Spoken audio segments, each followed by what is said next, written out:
The origin of Africa, according to the Bible. The pages of the Bible are more than just sacred teachings. They are stories interwoven with the vibrant threads of different cultures, lands, and peoples. One of these is the significant presence of Africans and their lasting impact on the biblical narrative.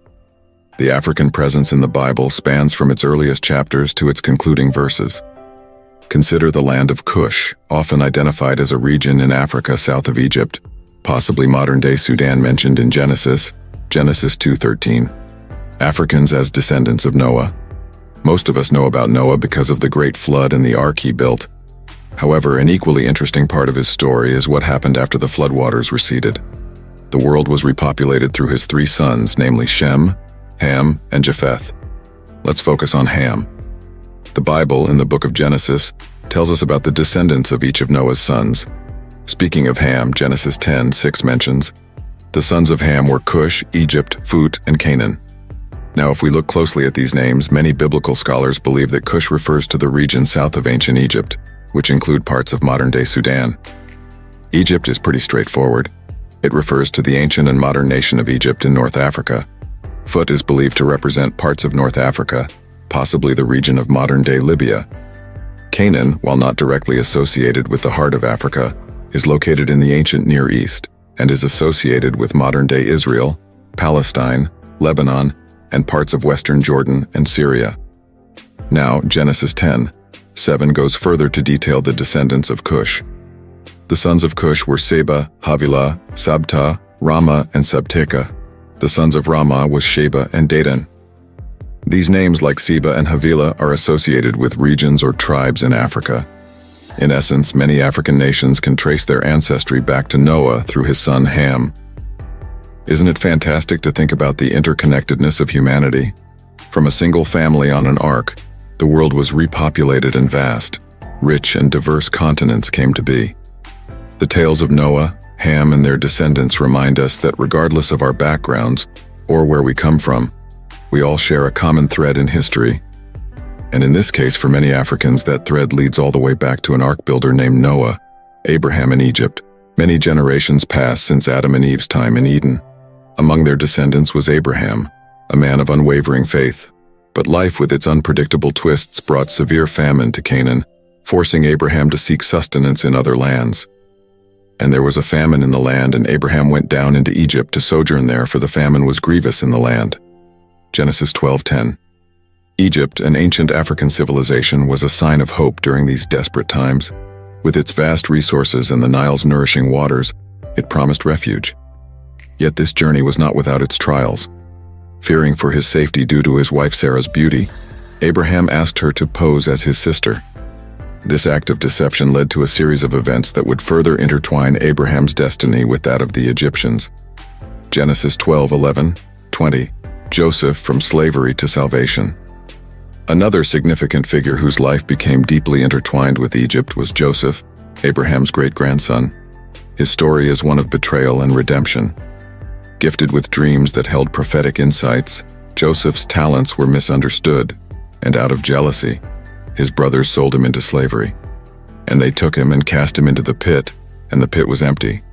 There was no water in it, and they sold Joseph to the Ishmaelites for 20 pieces of silver, and they brought Joseph into Egypt. Genesis 37:24-28.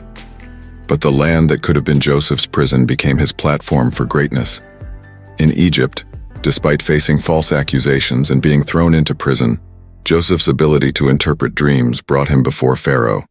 And just like that, a young Hebrew slave rose to become the second most powerful man in all of Egypt, instrumental in safeguarding the region from an impending 7-year famine. Genesis 39:41.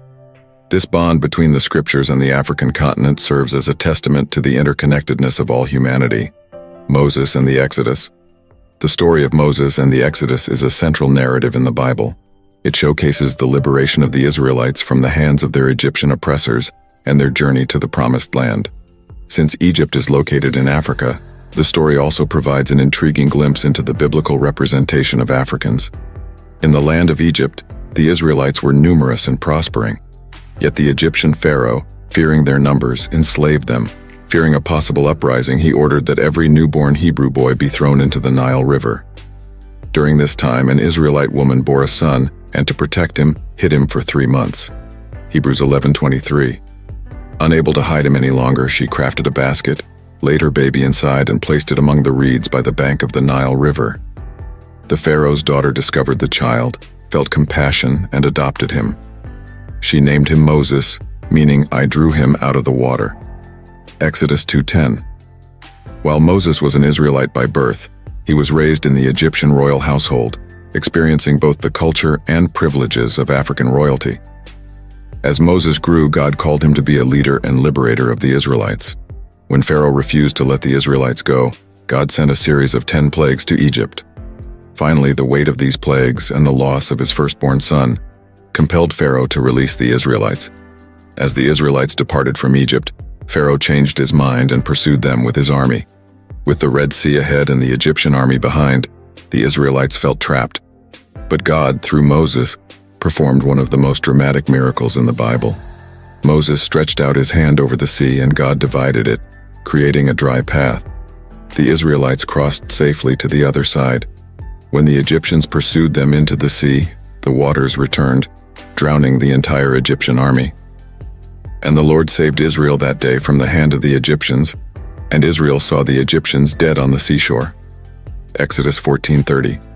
Throughout the Bible, the lands of Ethiopia, often referred to as Cush, and its people, the Cushites, are mentioned several times. Let's dive into the 3 notable accounts involving the Cushites. The Queen of Sheba visits King Solomon. The Queen of Sheba, hearing about the fame and wisdom of King Solomon, decided to test him with hard questions. Intrigued, she embarked on a journey to Jerusalem, bringing along a great caravan with gifts of gold, spices, and precious stones. Upon her arrival, she presented her questions to Solomon, who answered all of them without hesitation. The queen was left in awe of his wisdom, the splendor of his palace, the arrangement of his officials, and the ceremonies in the house of the Lord. She said to King Solomon, "The report I heard in my own country about your achievements and your wisdom is true, but I did not believe these things until I came and saw with my own eyes." 1 Kings 10:6-7. In return, King Solomon gave the Queen of Sheba all she desired, and asked for in addition to what he had given out of his royal bounty. She then returned to her country with her retinue. Ebed-Melech, the Cushite who saves Jeremiah. When things were tough in Israel, Jeremiah said Jerusalem would fall. Because of this, people who didn't like his message put him in a deep muddy hole to die. He began to sink in the mud. Ebed-Melech, a Cushite and an Ethiopian official in King Zedekiah's royal palace, heard about what had happened to Jeremiah. Deeply concerned, he approached the king and said, "My lord, the king, these men have acted wickedly in all they have done to Jeremiah the prophet. They have thrown him into a cistern where he will starve to death." Jeremiah 38:9. King Zedekiah, moved by Ebed-Melech's plea, commanded him to take 30 men and pull Jeremiah out of the cistern before he perished. Ebed-Melech's bravery and compassion saved Jeremiah's life. The Ethiopian eunuch, an early Christian convert. Philip, one of the early Christian evangelists, was directed by an angel to go south to the road leading from Jerusalem to Gaza. There he encountered an Ethiopian eunuch, an important official in charge of the treasury of the Ethiopian queen. The eunuch was reading aloud from the book of Isaiah, puzzled by a particular passage. Philip approached him and asked if he understood what he was reading. The eunuch responded, "How can I unless someone explains it to me?" Acts 8:31. Philip then explained the passage, revealing how it's pointed to Jesus. As they traveled, they came across some water, and the eunuch expressed his desire to be baptized. "Look, here is water. What can stand in the way of my being baptized?" Acts 8:36. Philip baptized him, and when they emerged from the water, the Spirit of the Lord suddenly took Philip away. But however, Philip appeared at Azotus and traveled about, preaching the gospel in all the towns until he reached Caesarea. Acts 8:39. The eunuch, filled with joy, continued on his journey, becoming one of the first recorded Christian converts from Africa. Other African nations and people. The Bible, while set primarily in the ancient Near East, makes numerous references to neighboring regions and peoples, including several in Africa.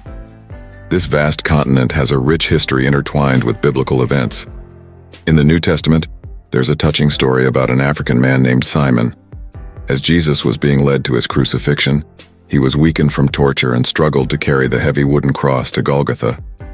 At this moment, Simon, an African from Cyrene, was pulled from the crowd by Roman soldiers and compelled to carry Jesus' cross. A certain man from Cyrene, Simon, the father of Alexander and Rufus, was passing by on his way in from the country, and they forced him to carry the cross. Mark 15:21, New International Version.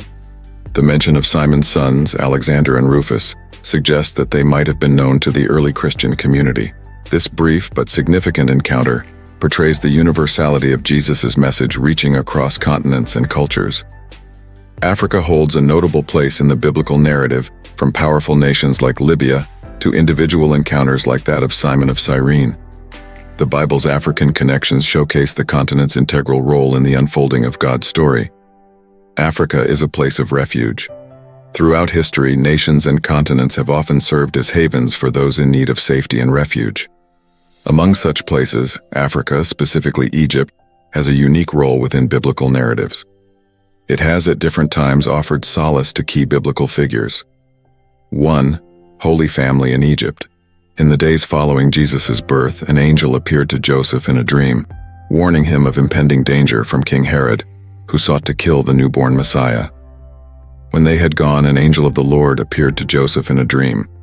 "Get up," he said. "Take the child and his mother and escape to Egypt.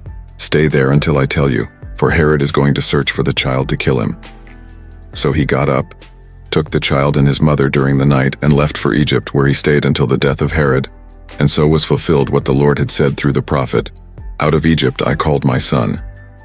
Matthew 2:13-15.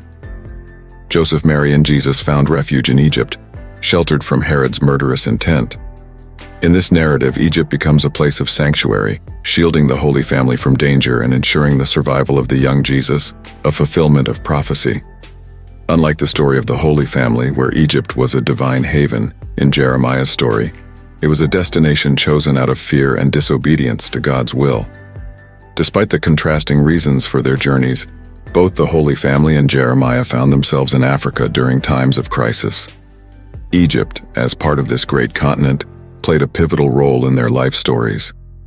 These narratives remind us of the intricate ties between sacred history and geographical landscapes and how places can become sanctuaries in times of peril.